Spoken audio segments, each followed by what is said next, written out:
Oi. Eu acho que a resposta não é tão simples assim, porque assim, eu tenho intuído muito dessa resposta ao longo da sua fala, mas eu tenho uma dificuldade, preciso só de esclarecimento.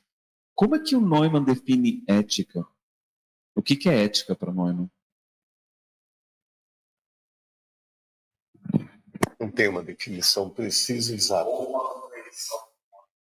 A compreensão que ele tem está muito ligada, viu, Pablo, à definição de consciência moral, como Jung fala.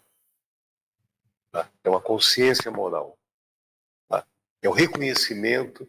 Lembra que o Jung tem um texto sobre consciência e consciência moral, 50 e poucos, mais ou menos. É como ele compreende essa consciência moral, essa consciência que possibilita as convivências sociais, políticas, individuais. Então, é uma consciência. Né? E dentro dessa tem daí níveis de consciência, né? Níveis de compreensão, principalmente desse antagonismo entre o bem e o mal. Né? O quanto você, vou me repetir o que eu falei na primeira parte, o quanto você nega o negativo e o quanto você afirma o negativo. Tá? Não sei se eu te respondi.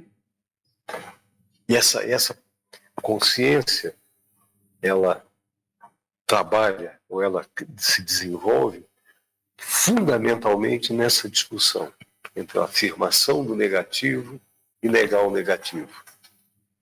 Principalmente no início, se for colocar dentro de uma visão desenvolvimentista, a negação do negativo seria o que define a velha ética. E a afirmação do negativo seria o que vai vir a definir a nova ética. Eu acho que é deixar claro uma coisa para vocês, que talvez esteja claro, mas não custa deixar mais claro ainda. Porque esse modelo dele é um modelo ideal, né? Ele está propondo como a individuação do Jung também é uma ideia ideal, também é um modelo, aspas, utópico, né? Essa ideia da nova ética também é um desafio, também é um ideal, porque é uma ética relativa, uma ética do indivíduo e relativa. É uma postura moral no mundo individual e relativa. Isso é um ideal. E o que importa, e como fazendo um paralelo com a individuação, não importa onde você chega, o que importa é o caminho que você faz, né?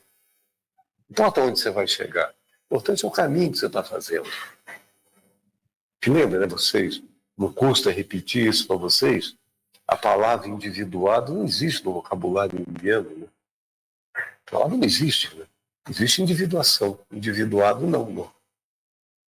E como esse modelo absoluto dessa ética, como o Neumann propõe, é o ideal. É algo que, sim, caminhamos em direção a. Deveríamos caminhar em direção a buscar como ele termina o livro, né? Quase que um convite a uma integração do ser humano, uma solidariedade humana baseada nesse respeito mútuo, né? É o ideal, né? Mas nem tudo, volto a repetir. Chegar não importa o caminho que você está fazendo, né? A crítica que você faz, a avaliação que você faz, o sofrimento, o quanto a gente se dispõe a enfrentar o homem macaco ou não, né? O quanto eu me disponho a enfrentá-lo, né? Enfrentar esse sombrio, né? Isso é que então, não sei se deixei claro para ti, Paulo. Também é uma pergunta tão simples assim. Essas são as mais difíceis de responder. Eu queria voltar, acho que a ideia de hoje, porque você falou no começo sobre a questão, sobre aquelas frases que a questão do eu sei bem, eu sei o mal, eu fiz o bem, eu fiz o mal, você lembra? Sim. E você fala constantemente de não negar o negativo. Uma sensação que eu tive durante toda a palestra é como que a gente realmente não consegue falar do negativo. Ele foi falar do abismo, por exemplo. Ele falou que eu não quero imaginar, que eu quero que chegue no final logo. E essa resistência, acho que é tão comum, a gente tem tantas histórias que incentivam a gente a enfrentar ela. Por exemplo, a gente vai naqueles contos mais antigos, tem a porta de lodo e a porta de ouro. Se você entrar na porta de lodo, você consegue o ouro no final. Então, que as aparências enganam. Daí chega outra pessoa, entra na porta de ouro e só consegue lodo. Então, sempre tem isso das aparências enganam. E pegando algo mais recente, tem aquele Divertidamente. É o filme, não sei se você assistiu esse filme. Qual? Divertidamente. Tem a felicidade, a tristeza, as emoções dentro da cabeça Aquele desenho animado, né? E Não vi, não. uma curiosidade é que o boneco da felicidade vende muito mais do que o boneco da tristeza, mesmo o filme sendo sobre como a tristeza é um sentimento importante. E eu acho que o que eu quero chegar, no ponto que eu quero chegar é a gente nega vários sentimentos, não sei se é só ocidental ou não, mas penso que eu tenho ocidental, mas a gente nega medo, a gente nega tristeza, arrependimento, e isso faz tão parte da vida e ensina tanto quanto a felicidade, etc. Quando fez sentido para mim, o insight que eu tive aqui foi a questão realmente da perfeição e completude. Porque uma pessoa completa tem a tristeza, tem esses outros sentimentos, e a perfeita, teoricamente, não deveria ter. E eu acho que torna mais humano. E você pode aumentar a tua lista. O ciúme, a inveja, a ira, são sentimentos humanos, né? A raiva, medo. O perfeito não tem. Perfeito não tem medo, não tem ira, não tem ciúme, não tem inveja, não tem nada disso, né? Porque aí a ideia, volto a repetir uma coisa já falada, a ideia do crescimento é por eliminação, né? Eu tiro a inveja, eu tiro o ciúme, eu retiro a raiva como algo que não pertence ao humano e não como algo que me define. Tem claro, não é um... Não vamos entrar em detalhe nesse assunto, a gente foge daqui. Mas lembra que tem uma longa troca de correspondência do Jung com um padre jesuíta chamado Victor White, que é um padre tomista, inglês, e tem uma longa discussão do Jung com ele sobre a questão do bem e do mal. Ele tem uma posição católica, defendendo o lugar do mal, e o Jung discutindo que o mal não é a ausência do bem. O mal tem a mesma identidade do que o bem. E a visão que o padre defende é a tal da privatio boni. O mal é a ausência do bem. Quando o bem falha, é que aparece o mal. O que o Jung faz é dar um status, um estatuto psicológico tão verdadeiro ao mal quanto ele dá ao bem. E a discussão dele é em cima disso que ele escreve principalmente o livro Resposta a Jó, que é para falar exatamente da presença do mal como um componente que define o Deus da nossa tradição. O Deus da nossa tradição carrega o mal dentro dele. Deixa eu só falar só um salto, aproveitando isso que você falou, e no final, a última parte desse documento tem um terceiro ensaio. Esse é o primeiro, a introdução, também as cartas, um terceiro ensaio. E ali a gente faz uma observação que é importante a gente ter. Quando o Jung fala do mal, ele não está falando do mal histórico, ele está falando do mal mítico, do mal simbólico. Ele não está advogando a aplicação, o exercício do mal na humanidade. Pelo contrário, ele critica muito que é chamado aqui no texto, no ensaio, do mal histórico. Então, o que ele fala do mal é reconhecer o mal mítico como um componente arquetípico da psique humana. O que ele critica veementemente? É o exercício desse mal. Isso não dá a impressão, quando a gente fala assim, que ele está advogando o exercício do mal. Não, pelo contrário. Pelo contrário. Pelo contrário, é um crítico feroz e ferino a essa aplicação do mal, que a gente vai chamar aqui de mal histórico, que é diferente do mal mítico, ou do mal como arquétipo. Tá? E esse exercício, essa expressão do mal que eu estou chamando de mal histórico, ele ocorre na medida em que eu nego em mim o mal como um componente arquetípico, como algo que pertence ao par bem e mal. Então, na hora que eu reconheço o mal em mim, que eu trago para a minha consciência, a possibilidade de aplicá-lo, de exercê-lo, diminui. Diminui muito. Eu tenho consciência. Eu tenho consciência até do que eu sou capaz. E aí que é um ato de profunda coragem. Nessa é você, não é dizer o mal, o sujeito não é o que não tem o mal, é o sujeito que não executa ele. Que sabe que eu sei que eu sou capaz de ser um sujeito profundamente irado, mas eu não vou ser irado. Mas eu sei que eu tenho essa possibilidade de mim. Ser um sujeito profundamente ciumento. Eu tenho, ao ter consciência, eu não preciso exercitá-lo. Eu tenho que conviver com isso dentro de mim. Ter um ego que suporte isso dentro de mim. Tá? Então, é importante você ficar, dá a impressão, não sei se a todos vocês, mas pelo menos dependendo do modo como você lê, o Jung está dizendo, não, ou nós, não. Então, na hora que eu reconheço o mal, vamos sair praticando. Não, pelo contrário, pelo contrário, pelo contrário. Porque seria o tal que eu estou chamando de mal histórico, do mal social, do mal público, né? Aí são as guerras, as violências humanas, isso deve ser reprovado profundamente, né? E eles existem na medida em que você tem uma ética que nega essa possibilidade ao ser humano, que é a ética do bode expiatório. Então, o responsável de tudo que dá errado, de todo o mal, é aquele grupo humano, é aquele agrupamento social, é aquele agrupamento, eles é que são os responsáveis. Então vamos destruí-los, né? Na hora que eu reconheço, eu, aspas, retiro o bode expiatório e trago para dentro do coletivo, não. A responsabilidade é nossa. O que a gente faz? Convive com esse negativo. Seja capaz de conviver com ele. E não exercitá-lo, não praticá-lo. Não sei se isso fica claro para vocês, essa observação.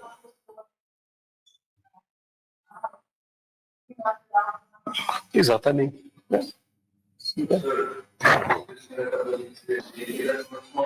Não entendi. Vai levar ali para ti. Isso que o senhor acabou de descrever é a integração da sombra. Sim. Correto? Sim. Pensa bem, na hora que... E lembrem, né? Isso é psicologia analítica básica, psicologia complexa básica que eu vou dar para vocês agora, né? Negou como é que aparece o mecanismo da projeção, né? Isso é beabá da psicologia complexa, né? Vocês sabem que funciona assim, né? Negou, projeta, né? E projeta com que finalidade? Para ser reconhecido. Então, o mecanismo da projeção é extremamente saudável e necessário. Porque eu só sei se eu projeto. Se eu não projeto, eu não sei. Como é que eu vou saber se eu não ver fora? Como é que eu vou saber se eu não ver fora de mim? Eu primeiro preciso ver fora, para depois aprender a ver dentro. Então, esse mecanismo... isso é projeção. Ótimo, que bom que você projeta. Primeiro, quando você fala que está projetando, deixa de ser projeção, né? Na hora que você sabe o que você está fazendo, passa a ser um ato consciente, não é mais um ato do inconsciente. Então, como você... Essa projeção é a chance que eu tenho de saber, né? Qual é a outra maneira de tomar consciência de algo subjetivo se não for através do mecanismo da projeção? Você sabe disso? De novo, a beabá da psicologia complexa. Isso é meia verdade. Tudo que eu falei para vocês é meia verdade. Qual é a verdade inteira? Eu projeto e recolho, né? Eu tenho que trazer de volta para dentro de mim. Isso que eu estou vendo fora é meu. Isso que eu estou vendo aí é meu, está em mim. E eu recolho para a minha consciência. Lembra, né? É o inconsciente que se projeta e o recolhimento é feito pela consciência. O mecanismo da consciência. Para quê? Para tomar consciência, né? É evidente, né? Consciência serve aqui para tomar consciência, né?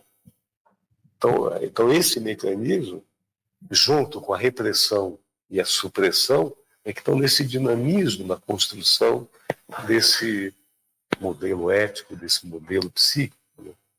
Não é só reprimir, não é só suprimir, é projetar, é recolher, tomar consciência. Não sei se eu respondi a tua pergunta. Então, só terminar de ler um negocinho aqui. A gente parou Vamos lá. Essa mesma observação e o mesmo lamento aparecem no prefácio que Gerard Adler, amigo de longa data de Neumann, escreveu para a edição inglesa do livro. Adler recorda que quando o livro foi publicado pela primeira vez em alemão em 1949, despertou considerável controvérsia. Talvez tenha sido um azar, escreve ele, que este tenha sido o primeiro de seus livros a aparecer, pois lhe faltava uma base sólida de pensamento e de evidência empírica que as origens de História da Consciência, publicado apenas alguns meses depois, poderia ter oferecido à sua abordagem do problema ético. Em outras palavras, a recepção hostil não se deveu apenas ao conteúdo provocador da nova ética, mas também ao fato de que apareceu deslocada de seu contexto teórico maior. Um projeto que unia psicologia profunda, desenvolvimento da consciência e transformação dos valores culturais.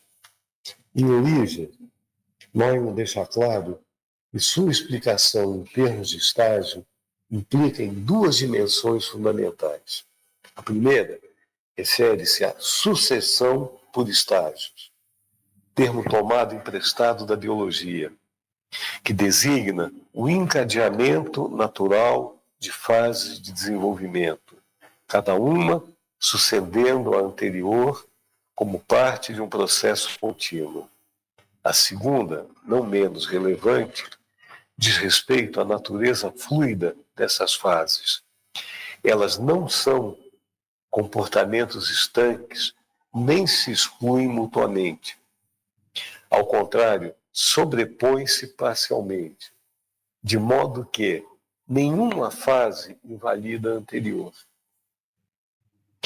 Essa estrutura implicaria, no plano ético, que os valores da moral antiga não devem ser descartados ou superados de forma total, mas reconhecidos como fundamento necessário para o surgimento de uma nova atitude diante do mal e da totalidade psíquica. Você vê, aí são duas observações importantes a gente. Primeiro, é a sucessão por estágio. E segundo, é a natureza fluida. Você só pode chegar a uma etapa nova se você souber da anterior, como ele falou em algum lugar. Se você habitar a nova ética, você pode ir em direção à nova. Se você não habitar, você não tem como ir.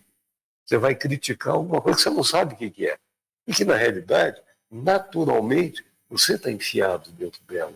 Porque são os valores coletivos, os valores vigentes na nossa tradição, na nossa sociedade, os valores judaico-cristãos. Esses são os valores dentro dos quais nós fomos criados, educados, enfim, vivemos dentro desses valores. Né? Eu tenho que reconhecê-los. Tá? Porque a partir daí eu posso dar um salto além. Quando eu me critico alguma coisa, eu posso dar um salto além. Se eu não critico, eu saio reproduzindo. Então, se eu reconheço, eu tenho duas possibilidades. Isso são para a tua pergunta lá da manhã, Pedro, a coisa da questão terapêutica, né, que você trouxe a questão. Eu reconheço, eu tenho duas possibilidades. Ou eu simplesmente reconheço, ou eu dou um passo à frente. Porque a tomada de consciência, tanto no plano que a gente está estudando aqui, no plano teórico, como no plano individual, implica isso. Eu sei, eu tenho que dar um passo à frente. Né? Não tem que ir à frente, né? Quando o Jung vai dar as conferências Ford, em 1912, as palestras estão no volume 4 da obra completa dele, Freud, a psicanálise, tentativa de apresentação da teoria psicanalítica. Uma longa conferência que ele dá. No começo, antes dele começar a falar, ele vai fazer traz uma citação do William James. Cita o William James. Isso aqui meio como um mote das palestras e de muito que o Jung vai falar a partir de então. Não vou repetir literalmente, que a memória me ajuda, já não me leva a tanto. Mas a ideia que ele traz é a seguinte: palavra que não gera trabalho não significa nada. Gera trabalho, tem função. Senão, não tem utilidade nenhuma. Eu sei. Gerou trabalho? Não. Sinto muito, não serve para nada. Sombra, ânima, ânimos, autismo, TDAH, PPP, seja o nome que vocês deem para qualquer, não tem utilidade nenhuma. São nomes. Se isso gerar trabalho, gerar busca, gerar tratamento, tudo bem, aí tem uma finalidade. Se não, não tem finalidade alguma, não serve para nada. Ele ficar falando de conceitos, não tem utilidade nenhuma. Tem nenhuma função. São nomes, né? Então é aí que entra na sua pergunta, Pedro, só recuperando ela. No momento que eu tomo consciência, se gera trabalho, valeu a pena. Se não gera, não serve para nada. Tomar consciência da velha ética e não levar a nada, tá bom, bacana. Mas não. Pois é. É o mal, né? Pois é, o mal, né? Não tem utilidade nenhuma. É a sombra, né? Pois é, a sombra, né? Sombrio, pois é, não tem utilidade nenhuma. Não serve para nada, né? Desde que gere trabalho, desde que gere ação, desde que gere busca, desde que gere tratamento. Então, na clínica, na hora que você toma consciência de algo, tem essas duas possibilidades. Ou eu faço uma belíssima narrativa daquilo que eu tomei consciência sem nenhuma utilidade, ou eu dou um passo à frente. E aí sim, essa é uma obrigação ética que o sujeito tem. Na hora que você toma consciência de algo, você tem que dar um passo à frente. Você tem que ir à frente. Não sei se isso fica claro para vocês, sabe? Trabalhar, pensar, considerar, refletir, aplicar verbos de ação a essa tomada de consciência. O que eu falo? Então, gerar trabalho. Então, eu vou buscar um tratamento, eu vou buscar uma saída, eu vou buscar tomar consciência, eu vou tentar rever essa atitude, eu vou reconsiderar essa atitude, eu vou criticar essa atitude. Isso é um passo à frente que eu estou falando. Não sei se ficar claro. Isso é gerar trabalho. Isso, gerou trabalho, né? Gerou trabalho, ótimo, tem utilidade. Vale a pena. Veja, isso, vocês vão ler lá na Fundamentos da Psicologia, no volume 4, 1912, no início das palestras do Jung em Nova York, essa citação, a citação do James. Que é essa. Aí é o esforço, é para isso que a consciência serve, né? Não é para fazer narrativa, né? Também é para fazer narrativa, mas é para ir além dela, né? No sentido de criticá-la, de rever, enfim, gerar trabalho, né? Diga, Pedro. Continuando nisso, esse retorno que você fez à minha pergunta, né, da tomada de consciência não servir nada se não gerar trabalho, né? E eu inevitavelmente volto para o Paulo Freire, né, porque eu estou mergulhado nesse diálogo entre os dois autores. E eu percebo, né, aí falando de uma questão até um pouco sociológica do nosso contexto de trabalho, né, que nós somos muito ensinados a tomar consciência, mas não a nos conscientizarmos. E aí no sentido freiriano, que seria o gerar trabalho, né? Sim. Então, a conscientização que o Freire fala e esse processo de transformação da clínica, né, ele envolve eu saber e eu tenho uma praxis desse saber, né? Então, gerar o trabalho disso, né? E eu, por estar escrevendo sobre isso e atendendo, né, muitas vezes eu percebo ali na clínica que há uma tendência, e aí eu acho que até uma tendência que ela é construída culturalmente, a essa passividade de tomada de consciência, né? Porque quando eu tomo consciência, eu não preciso ter uma responsabilização ética, porque eu já sei, né? Eu descobri que eu tenho uma sombra. Olha só, tem uma sombra que tem isso, mas eu não me aproprio disso, né? E aí uma coisa que eu tenho percebido também cada vez mais é a necessidade do desenvolvimento de um ego, né? E acho que você, como me acompanha há um tempo, percebe como que o fortalecimento do ego é um tema que eu sempre trago, né? Mas o fortalecimento de um ego para sustentar essa tensão do saber e fazer, né? Porque o saber se torna uma grande defesa para a gente, muitas vezes, né? É muito bonito a gente falar de uma nova ética e tarará, mas viver isso é um parto, né? É um inferno. Se só me permite uma pequena brincadeira, né? Ele não toma consciência com 4 pedras de gelo, tá? Vou tomar não é com 4 pedrinhas de gelo, com um cubo de soda que a gente toma consciência, tá? Acho que tem esse esforço, essa praxis que você falou, né? Não basta tomar, tem que transformar isso em ação, né? Lembra que praticamente toda vez que eu venho aqui falar com vocês, eu faço a mesma referência bibliográfica. O texto do Jung de 1916, adaptação, individuação, coletividade, está publicado no volume 18/1. Ele fala da responsabilidade moral e ética de quem se individua. A pessoa que está no caminho da individuação tem uma responsabilidade ética e moral de devolver para o mundo alguma coisa. Isso é um texto curto, mas sempre que eu falo dele, eu acho que vocês têm que ler 1, 2, 3, 4, 5, 10 vezes esse mesmo texto, e tem ele muito claro na cabeça. E é um texto escrito por ele em 1916.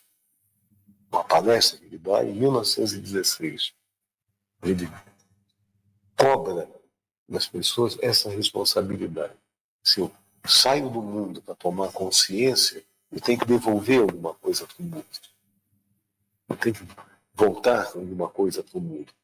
Como crítica, como avaliação, como mudança de relacionamento, como compreender o mundo de alguma forma. Eu tenho que devolver isso. Não fica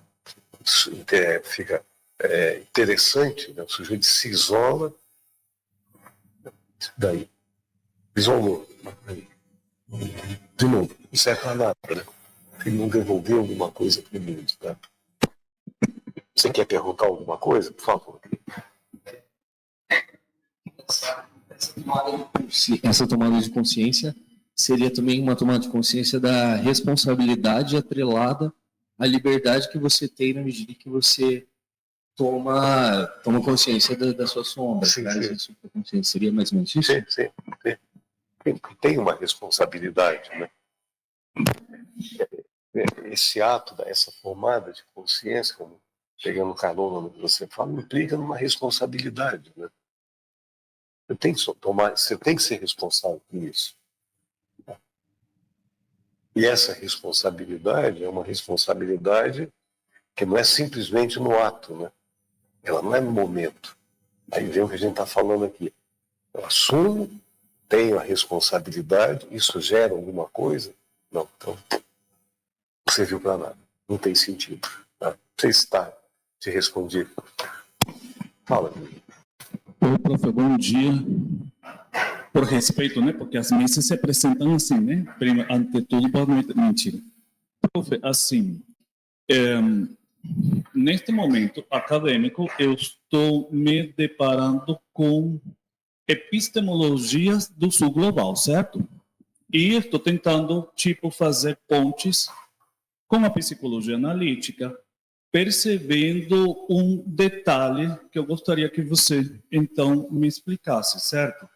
Aproveitando, então, o gancho do Pedro com o Paulo Freire.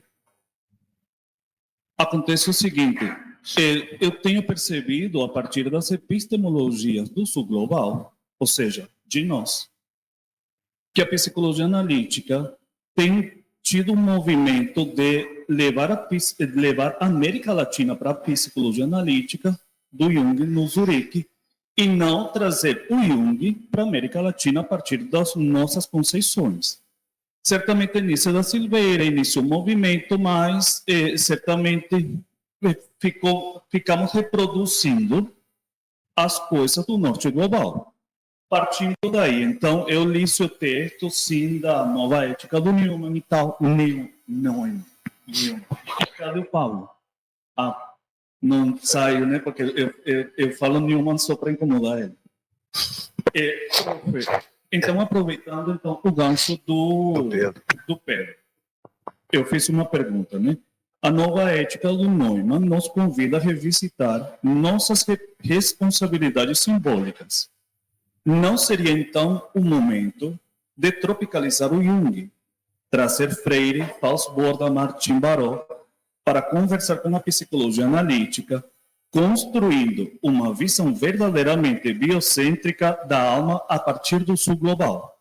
Você utilizou agora há pouco que o Neumann falava às pessoas do Ocidente, mas o Ocidente tem um norte e tem um sul.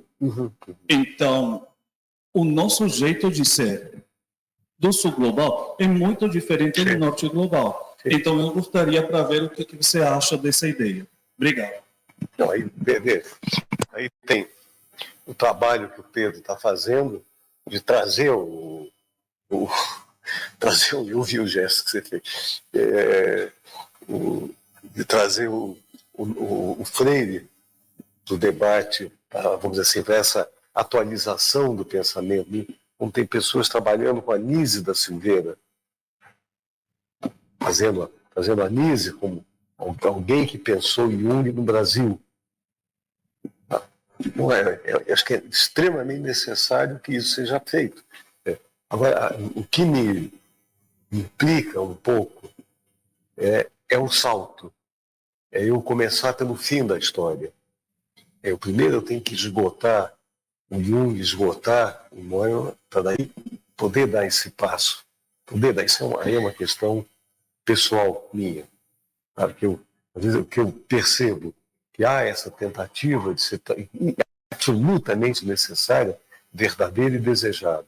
Mas eu não posso primeiro pensar no Jung e pensar ele, aí a partir dele chegar a essa visão da América Latina, visão da cultura brasileira, absolutamente necessário. Mas eu não posso esquecer de onde isso veio, né? E as limitações, as dificuldades, os problemas, os erros, os acertos que essa tradição tem. Então, um pensamento. Lembrando que o Neumann escreveu numa determinada época da vida, né?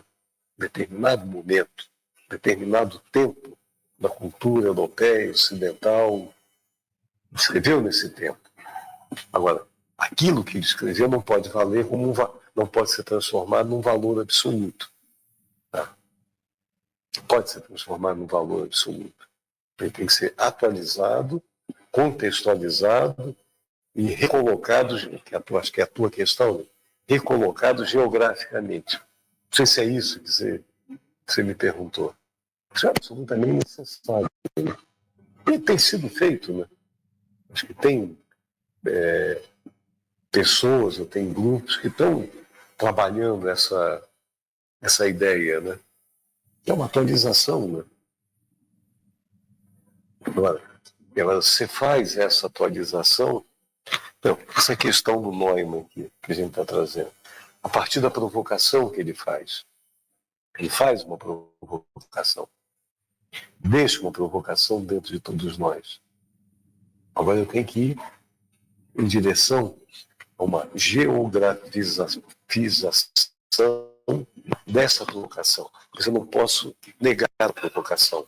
Eu tenho que partir dela para ir em direção às questões que o Pedro traz do Paulo Freire, por exemplo. Não sei se eu te respondi mais ou menos. Você quer comentar alguma coisa, né? Assim,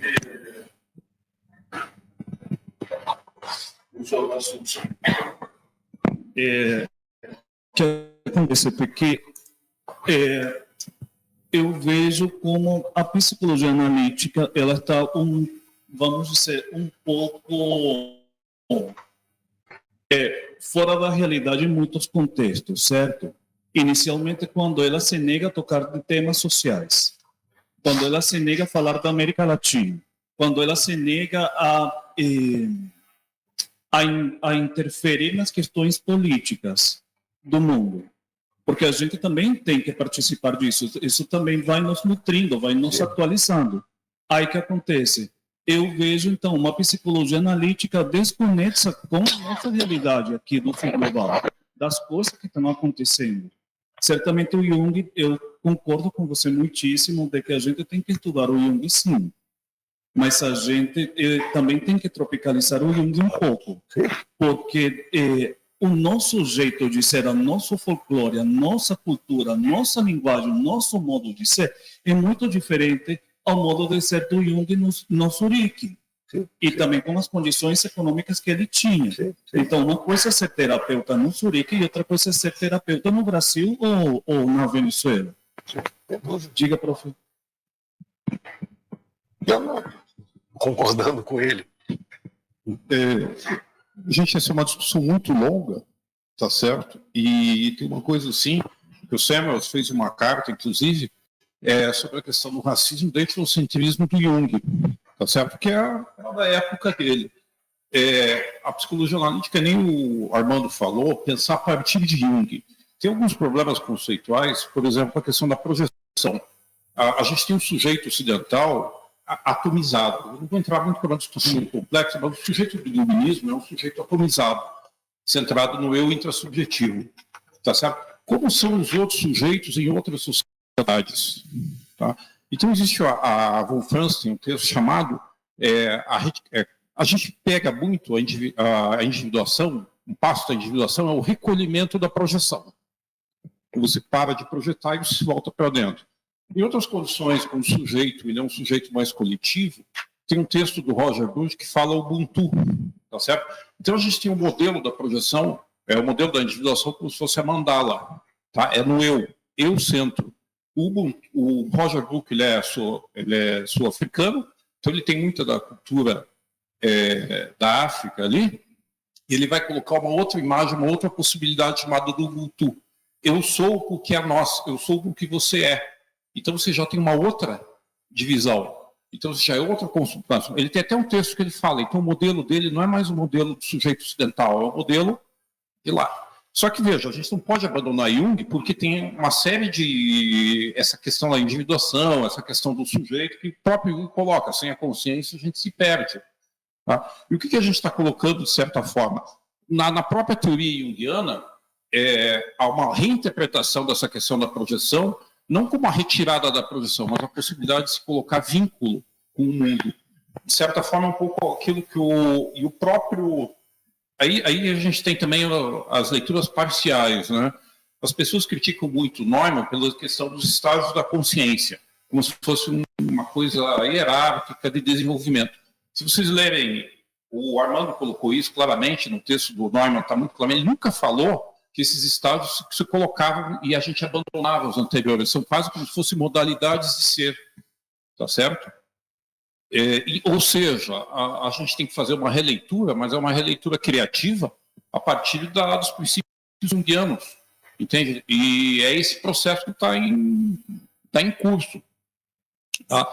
E uma coisa muito fundamental que a gente coloca no Neumann é a noção da criatividade, que a criatividade implica exatamente nesse contato. Eu até queria que você falasse nesse, parece que se jogar no abismo, né? O Neumann, ele trabalha nessa nova ética essa ideia de se voltar para dentro de si e se jogar no abismo. Só que esse abismo, gente, não é só um abismo individual, é um abismo coletivo também. Tá certo? E tem um pequeno detalhe, né? A nossa cultura, ela traz à consciência algumas coisas e outras ela deixa no nível do caos, digamos assim. Sim. Tá certo? E caos irrompe. Aí... Não, termina. Oi? Não, eu queria falar um negócio para ele. Termina. É essa questão, gente, é uma questão complexa que, de certa forma, a psicologia analítica está colocando aí. E daí se atravessa. Agora, volto a insistir. Uma coisa é o Jung, outra coisa são as leituras junguianas, as interpretações junguianas no campo. Tá? Volto a insistir, que nem o pessoal critica Jung, critica Jung. Não é que Jung criticava Jung criticava a leitura simplista que o campo, os junguianos faziam. Tá certo? Mesma coisa o Gregridge. Ele não critica exatamente, ele critica determinadas leituras. Tá certo? Mais ou menos isso. A gente tem aí um espaço aí de pensamento, na realidade, para pensar as questões. Deixa eu só comentar uma coisinha em cima da sua pergunta.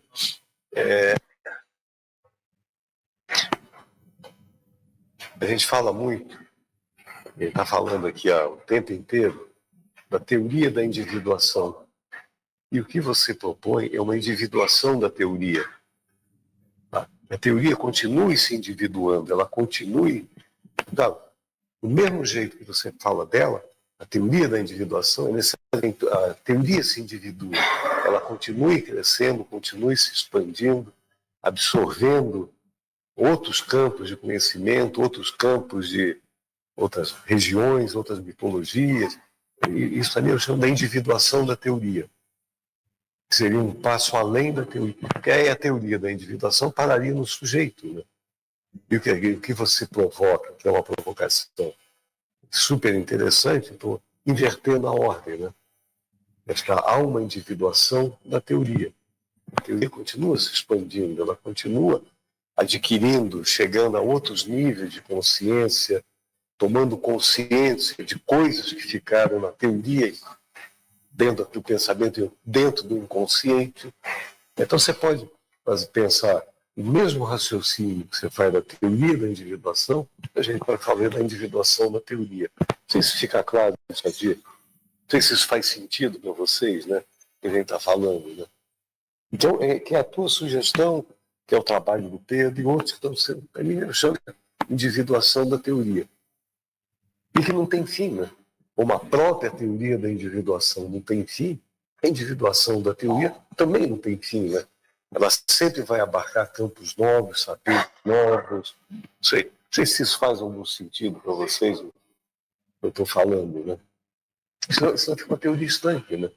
É interessante. É uma teoria que fala acerca de uma... Só que ela mesma não faz uso da própria teoria que ela se propõe. Ela não faz uso dela, né? Então é como se ela parou. Não. Claro, seria forçando um pouco a barra. É como se pudesse imaginar que a teoria da individuação se tornou individuada. E há pouco eu falei que o vocabulário, a palavra individuado, não existe na teoria do Jung. Então, isso que eu estou falando, a teoria da individuação não é individuada, muito menos há uma necessidade que a teoria se individue, né? No sentido original da palavra.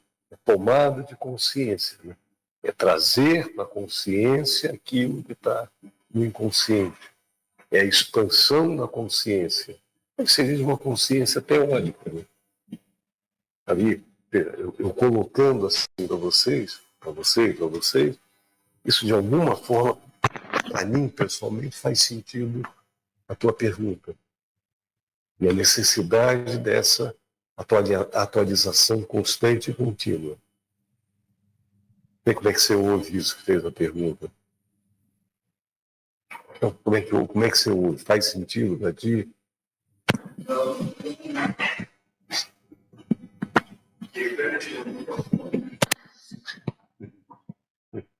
Mas que coisa, né, profe? Ainda bem que está gravado. Faz total sentido, porque o que acontece? A gente não pode esquecer que nós somos seres humanos e que você falou hoje de um texto do Neumann, de 1945, certo? Aí o que acontece? Daqui a 20 anos, vão ser 100 anos que ele escreveu disso. E nós estamos vivendo agora uns tempos de regressão total social. Voltou a xenofobia, voltou a LGBTfobia, a misoginia, essas perseguições. Então, o que acontece? Que muitas das coisas do passado a gente tem que reler ela, sim, mas também tem que ser adaptada para o futuro. E o que acontece é que a gente tem que entender que a América Latina não é o pátio do norte global. Nós temos também pensamentos super importantíssimos, super válidos também, mas que a gente não reconhece. Por exemplo, há pouco tempo eu descobri um cara que se chama Fals Borda, que é da Colômbia. Ele foi a primeira pessoa que fez na Colômbia uma escola de sociologia. E ele criou uma teoria que se chama teoria sente-pensante, que fala, tipo, o que trazia o Paulo Freire também com a questão do oprimido, etc, etc. Só que ninguém fala disso. E isso podemos fazer pontes teóricas com o Jung tranquilamente. Porque se fala o Jung, tem essa questão que o Jung ele é permeável. E com essa questão dessa mandala, a gente pode criar uma mandala conceitual sempre e quando partindo do Jung, respeitando, obviamente. Mas eu acho que é o momento de evoluir, porque é cansativo sempre estar repetindo os conceitos de ânima, ânimo, sombra, arquétipos, etc., quando o mundo está pedindo outra coisa lá fora. E nós temos um grave problema agora, que é a expropriação de conceitos e teorias. Nós estamos tendo a quarta onda da TCC, e ele está roubando tudo da gestalterapia, e eles não estão se defendendo. A próxima onda, a quinta onda, vai ser, eles vão roubar os nossos conceitos. E os que os junguianos vamos fazer? Vamos continuar falando de arquétipo. Então, essa de individuar a teoria, arrasou, prof. Adorei. Obrigado.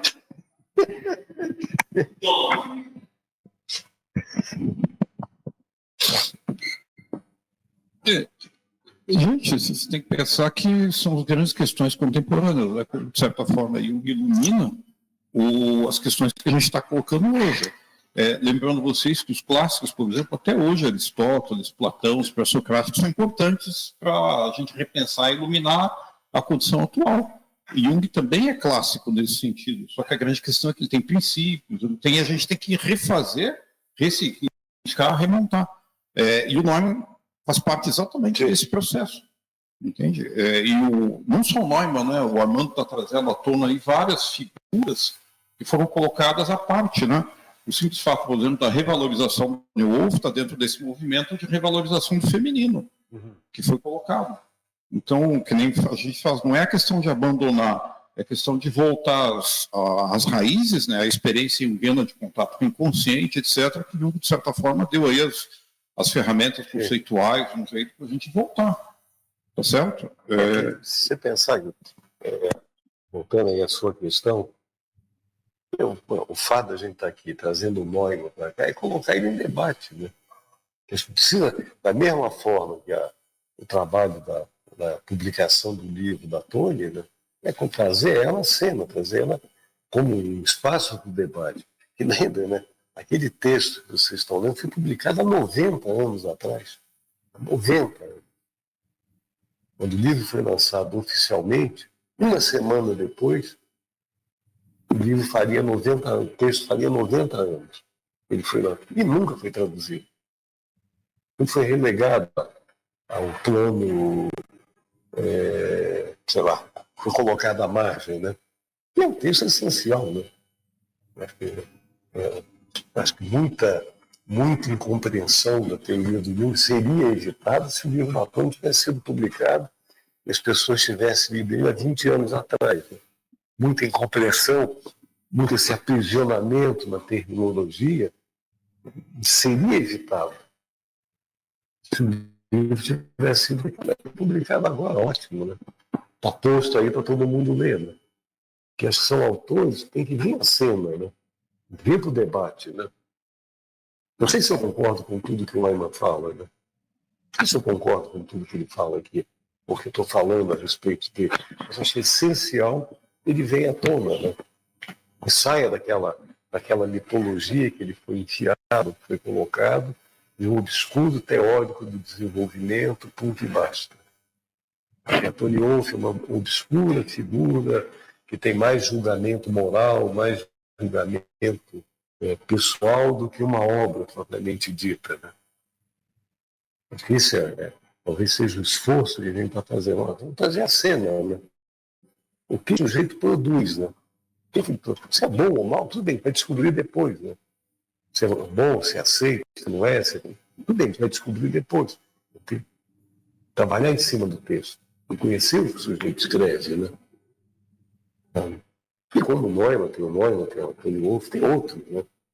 Que ficaram largados aí, ó, a obscuridade, né? E um pouco esse vício, né? Que você bem falou, esse vício do conceito, esse vício da palavra, essa dependência da terminologia e não da reflexão, né? Gente, só fazendo um comentário, eu já fiz esse comentário aqui, não custa repetir. O livro da Tony Wolff, o único livro de apresentação do Jung que não tem mito nem conto de fada. Não conta nem mito, nem fala de conto de fada, né? Fala de teoria, né? O que é raro dentro da apresentação da teoria do Jung, é mesmo falar de mito e conto de fada, né? Como se fosse isso que definisse o pensamento do Jung, né? Vocês percebem que o que ela faz é uma leitura estritamente teórica, metodológica do trabalho do Jung. Não precisa citar. Então dá para ser perfeitamente bem junguiano sem precisar saber de mito e contos de fada. Não precisa saber disso, né? Agora, volto a repetir. Isso tem que vir para o debate, né? Como outros autores, como o Pedro está trazendo, o Paulo faz, tem que vir para o debate, né? As pessoas pensarem, lerem, estudarem, não necessariamente concordarem, não necessariamente gostarem, né? Também não está se falando de relação amorosa nem estética, né? Aí é bonito, eu gosto, relação amorosa ou estética, né? O livro nome é bonito, mas é uma avaliação estética, né? Eu gosto dele, mas é uma avaliação amorosa, né? E o debate não se submete a nenhuma dessas duas coisas, tá? Vou terminar de ler. Que horas são? De aí? 10. Bom, evidentemente que as 100 e tantas páginas que restam, vocês vão ficar por conta de vocês estudarem nas férias. Já que vocês vão ter bastante tempo nas férias, né? Só terminando aqui, uma linha condutora da teoria do Neumann é justamente a mutualidade entre o desenvolvimento ontogenético relativo ao indivíduo e o desenvolvimento filogenético relativo à espécie humana como um todo. O desenvolvimento ontogenético pode, portanto, ser considerado como uma recapitulação modificada do desenvolvimento filogenético. Essa formulação torna evidente que sua teoria do desenvolvimento ético do homem está intrinsecamente entrelaçada ao processo evolutivo da humanidade. Suas descrições dizem respeito tanto ao indivíduo quanto ao coletivo. No entanto, a própria natureza da ética, em sua fase mais avançada, exige que ela se torne cada vez mais individualizada. E apenas nesse ponto, na última etapa da nova ética, que ela se torna verdadeiramente relevante para o processo de individuação. Essa conjunção entre elaboração interior, resposta ética ao mal histórico e tensões com a comunidade analítica constitui o verdadeiro ponto de partida da gênese e do destino singular da psicologia profunda e uma nova ética. Esse é o primeiro ensaio, seria quase que um ensaio introdutório a esse trabalho. Rapidamente, o que vem a seguir é um inventário de cartas do Jung para o Neumann, do Neumann para o Jung, do Jung para outros personagens importantes dentro da semi-junguiana da época. E a cada carta você tem um comentário pessoal comentando a carta, ampliando a carta. E dentro delas, só preciso achar aqui para dar referência para vocês. Só um minutinho. Uma carta importante que vocês têm que ler, é pouco citada, é pouco considerada, é pouco incluída quando se fala da questão do Jung, do Neumann, da nova ética. É uma carta que Jung escreve em 3 de janeiro de 1949 a uma pessoa chamada Jürgen Fiers. E aqui, nessa carta, tem a única crítica que o Jung faz ao livro do Neumann. Ele faz críticas, falando com o Neumann, ele faz críticas a comentários do Neumann, sugere modificações. Agora, essa longa carta de Jung é o único lugar, é onde eu sei, onde eu pude perceber, ele faz uma avaliação crítica do livro do Jung. Tá? É uma carta que vale a pena vocês lerem, vocês estudarem. Tá? Jung é o... Será que dá tempo de ler ela, não? Vocês têm paciência para mais 10 minutos, 15 minutos? Tá? Antes de tudo, o senhor deve compreender que não tenho o hábito de interferir nos meus alunos. Não tenho direito nem o poder de fazê-lo. Eles podem tirar as conclusões que lhes parecem corretas e devem assumir total responsabilidade por isso. Houve tantos alunos meus que fabricaram todo tipo de tolice a partir do que tomaram de mim. Jamais disse apoio intransigentemente Neumann. Naturalmente, não se trata disso. Deveria ser óbvio que tenho minhas reservas. Se o senhor quiser compreender corretamente Neumann, deve ter em mente que ele escreve no vácuo espiritual de Tel Aviv. Nada pode sair daquele lugar, por enquanto, a não ser um monólogo. Ele escreve conforme lhe vem à mente.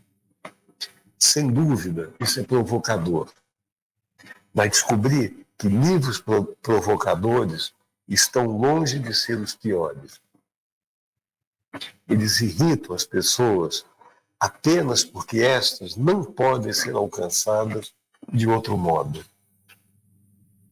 É uma delícia falar que os alunos fabricaram um monte de tolice a partir dele. Né? Sensacional esse comentário que ele faz. Se as pessoas quiserem saber o que penso sobre essas coisas, tem os meus livros. E todos são livres para ouvir minhas opiniões. Poderiam muito bem ler meus livros em vez de se agitarem por causa do Neumann. Se recomendo o livro dele, é principalmente porque mostra o tipo de conclusões a que se chega quando se pensa sem concessões até o fim dos problemas éticos. Deve-se também lembrar que Neumann é judeu e, portanto, conhece o cristianismo apenas de fora. Além disso, foi-lhe demonstrado de forma drástica que o mal é continuamente projetado. Quanto à confissão, é de fato caso que, se uma pessoa não considera algo um pecado, não tem necessidade de confessá-lo. Se Neumann recomenda a voz interior como critério de comportamento ético, em vez da consciência cristã, isso está em total acordo com a visão oriental de que no coração de cada pessoa habita um juiz que conhece todos os seus maus pensamentos. Nesse aspecto, Neumann também se encontra em excelente companhia com muitos místicos cristãos. Se os mentalmente insanos afirmam o mesmo, isso sempre ocorreu. Apenas se deve saber que as vozes dos insanos são algo diferente daquilo que Neumann chama de voz interior.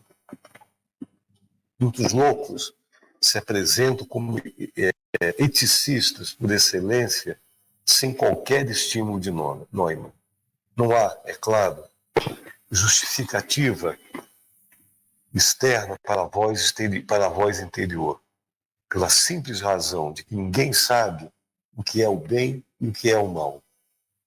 Tudo seria terrivelmente simples se pudéssemos guiar pelo decálogo, pelo Código Penal ou por qualquer outro código moral, pois todos os pecados ali catalogados são obviamente tão tolos ou mórbidos que nenhuma pessoa razoável deixaria de perceber sua futilidade.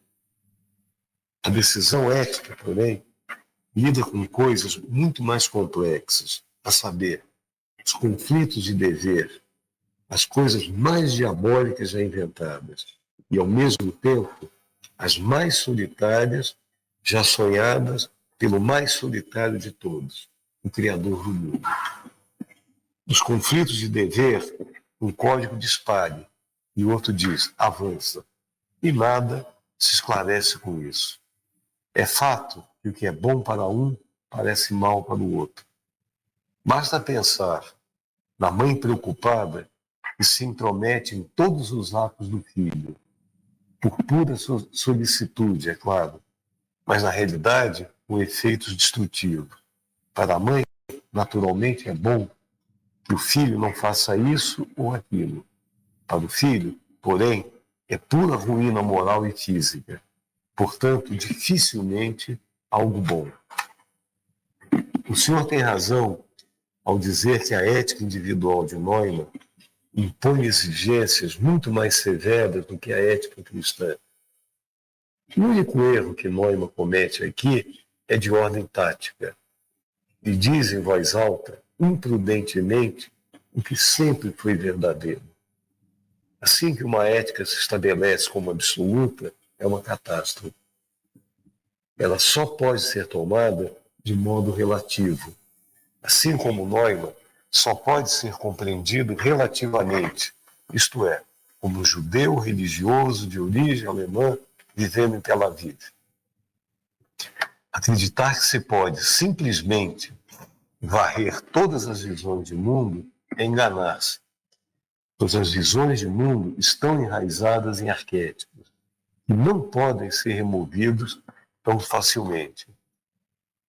O que Neumann nos oferece é o resultado de uma operação intelectual que ele precisou realizar para si mesmo, a fim de conquistar uma nova base para sua ética. Como médico, ele está profundamente impressionado pelo caos moral e sente-se altamente responsável por ele. Por causa dessa responsabilidade, ele tenta pôr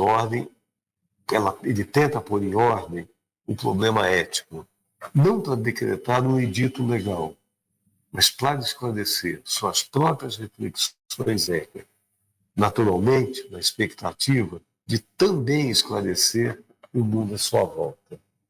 Ao ler um livro como esse, é preciso considerar também em que tipo de mundo vivemos.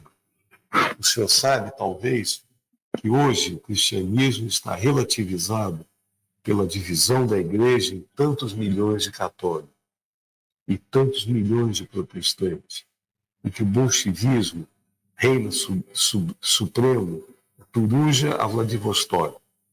Além disso, ao Oriente, tem vários bilhões de não cristãos que também têm suas visões de mundo.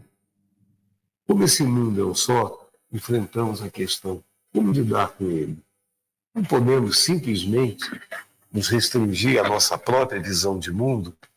Somos forçados a encontrar uma posição que vá um pouco além, tanto da cristã quanto da budista e etc. Como cristão, o senhor deve se empenhar e fazer de sua ocupação diária a tarefa de construir uma ponte sobre o doloroso conflito da igreja, encontrando uma posição mediadora. Não se pode ser simplesmente protestante ou católico. Isso é cômodo demais, pois no fim, um é irmão do outro. E não se pode livrar disso apenas declarando inválido um dos lados. Neumann postula uma posição que, no sentido mais profundo, é válida para todos. Se há um fator interno decisivo, ele deve valer para todos os seres humanos. A questão é apenas, existe uma voz interior, isto é, uma vocação? Sem dúvida, não existe para 99% da humanidade. Assim como muitas outras coisas não existem para a imensa maioria, simplesmente porque não as conhece. Nem sequer existe uma higiene comum que seja válida para 90% da humanidade, quanto menos um código moral correspondente. Se a decisão ética não estiver, em última instância, de algum modo inerente à natureza humana, então o caso é completamente desesperador, pois nenhum livro de leis resistiu ao tempo. Subjetivamente, estou absolutamente convencido do fator decisivo interior, e meu trabalho prático com pacientes visa exclusivamente trazê-lo à consciência. O que se pode aprender com códigos morais e manuais de moralidade ou com código penal são apenas questões práticas que nenhuma pessoa inteligente ignoraria. Mas jamais foi escrito um livro de leis sobre os conflitos de dever.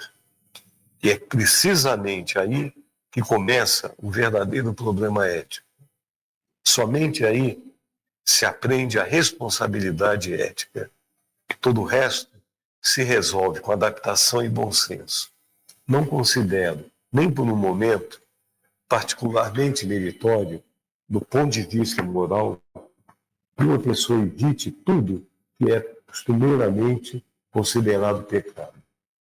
Valor ético só tem aquelas decisões tomadas em situações de suprema dúvida. É essa questão que consome a alma do Neumann. E nisso ela tem o meu apoio. Não importa se a minha posição é relativizada ou não. Não sou oportunista, mas observo nesse sentido certos princípios éticos fundamentais e não utilitários. Se eu fosse escrever sobre ética, naturalmente não me expressaria como Neumann. Mas tampouco sou Neumann, e foi empurrado por um destino atroz a uma posição de combate. Se ele confrontou o mundo com uma dificuldade pela qual tantas pessoas agora se atormentam, isso não me surpreende e não os culpo por isso. Nem posso lamentar que esses chamados cristãos estejam um pouco atormentados. Eles bem o merecem. Falo sem parar sobre moral cristã. Eu gostaria de ver alguém, uma vez, que realmente a seguisse. Não consegue reunir o menor entendimento por norma, não consegue reunir o menor entendimento por norma, quanto mais o amor fraternal. Quase terminando. Eu apenas desejaria que os cristãos de hoje pudessem ver, ao menos uma vez, que aquilo que defendem não é cristianismo. Não é cristianismo algum, mas uma religião legalista pavorosa, da qual o próprio fundador tentou libertá-los ao seguir a sua voz e a sua vocação até o fim amargo. Se ele não tivesse feito, jamais teria havido o cristianismo. É certo que a comunidade ficará indignada com esse problema de uma ética individual, mas isso é inevitável, pois a questão hoje é comunidade de quem? Ou com quem? Não comunidade enquanto tal, pois sempre a tivemos. E com que resultado? A comunidade do povo na Alemanha e outras semelhantes? Já é mais do que hora as pessoas refletirem sobre como são constituídas e qual é a constituição daquilo que pretendem produzir em uma comunidade. Uma causa má não se torna melhor multiplicando-a por 10.000. E 100 canalhas não somam um único homem decente. Como primeira regra da leitura de livros, recomendo-lhes sempre considerar quem é o autor. Já deveríamos ter aprendido que os pensamentos expressos por palavras nunca representam nada absoluto e que apenas os desavisados fazem para si novas vestes a partir dos farrapos do pensamento. Essa é a carta que ele escreve ao Fis, fazendo um comentário denso, profundo e crítico a respeito do trabalho do Neumann. E se vocês me permitirem só mais um detalhe, porque o que eu falo, o comentário que eu vou fazer não está no material que vocês originalmente receberam. Eles vão receber no material corrigido. Tá? Que o editor da correspondência Neumann e Jung, ele chama Martin Liebscher, ele faz em algum momento da apresentação do livro, ele faz um comentário extremamente desconfortável. Ele sugere que uma parte da rejeição do Neumann não ser aceita em Zurique foi por causa do antissemitismo. Assim, o Clube de Zurique tinha uma regra, na época, que só 10% dos membros poderiam ser judeus. É uma regra que depois de um tempo foi abolida.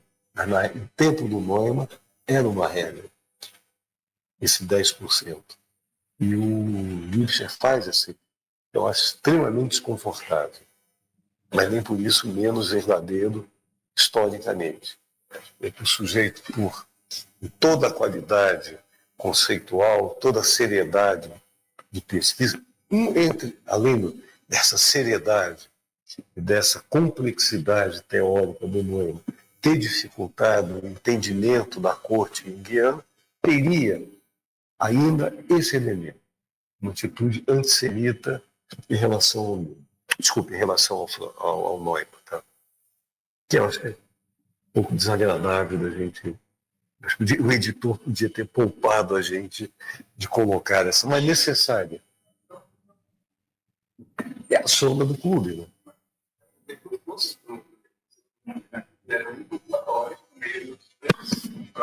Sim. Mas essa não é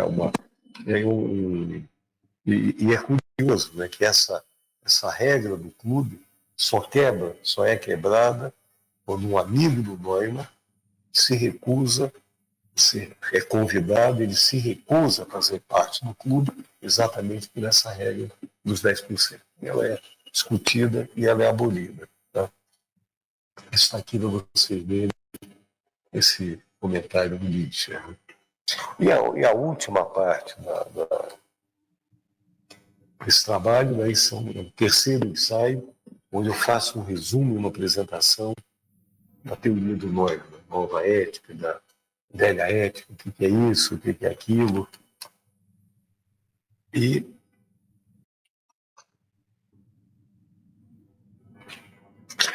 só um minutinho. Só, se me permitem.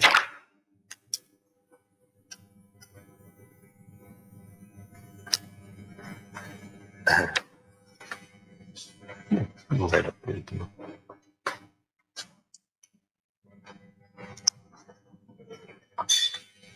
Só um minutinho, por favor. Se me permitir, encerrar a nossa conversa de hoje, só ler o último parágrafo desse ensaio, onde eu faço a apresentação da teoria do Neumann. Só ler o último parágrafo que eu coloquei, que eu escrevi e coloquei aqui. Em última instância, a nova ética de Neumann não é apenas uma proposta moral, mas um projeto de transformação da consciência humana. Ao substituir a repressão pela integração, o ideal de pureza pela responsabilidade e o julgamento pela ampliação da personalidade, Neumann desloca o eixo ético do dever externo do trabalho interior. O mal deixa de ser um objeto a ser expulso, punido ou purificado, e passa a ser o lado escuro da humanidade em mim, cuja assunção consciente diminui a destrutividade do mundo. Como ele afirma, o sacrifício é o da inocência e da inequivocidade, Porque não há individuação sem confronto com o que se prefere não ver. A nova ética exige coragem psicológica e maturidade espiritual. Coragem para falhar, para perder a aprovação coletiva, para querer não ser melhor do que se é. E maturidade para reconhecer que a luz só é verdadeira quando nasce do encontro com a própria sombra. Por isso, longe de ser utópica, a nova ética é profundamente realista. Ela se ocupa do homem concreto, dividido, ambíguo e contraditório. E aposta que apenas quem integra essa totalidade pode agir com responsabilidade na história. Não se trata de criar santo, mas de indivíduos inteiros. E talvez seja justamente esse o gesto ético decisivo de nosso tempo. Abandonar a idealização que destrói, inaugurar uma ética capaz de sustentar a humanidade como ela realmente é, paradoxal, obscura, criadora, e ainda assim digna de redenção. Muito obrigado pela paciência de vocês. Obrigado. Obrigado. Vocês têm alguma pergunta a mais, algum comentário? Vocês queiram fazer? Pessoal, tem alguma pergunta, algum comentário? Só um comentário que o pessoal mandou por chat, né? A gente está encerrando. Então, o comentário: se os conceitos não geram trabalho, eles viram uma espécie de prisão estética. Isso é só um comentário. Mais alguém, gente? Não? Então, queremos agradecer ao professor Armando a gentileza de mostrar o texto e tudo, a todos que estão presentes, e até o ano que vem, então. Tem várias questões aí que você colocar e vai estar disponível no YouTube, tá? A palestra.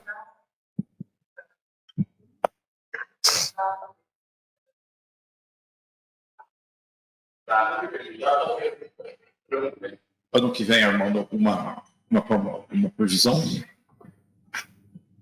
Abril, né? Abril, maio. Abril, maio, sobre o Neumann ou sobre Aí vamos continuar lendo o Neumann. Continuando o Neumann. Assim. Então, segundo o Armando, para abril, maio, continuando o Neumann. Última parte ou tem mais 4, 5? Esse está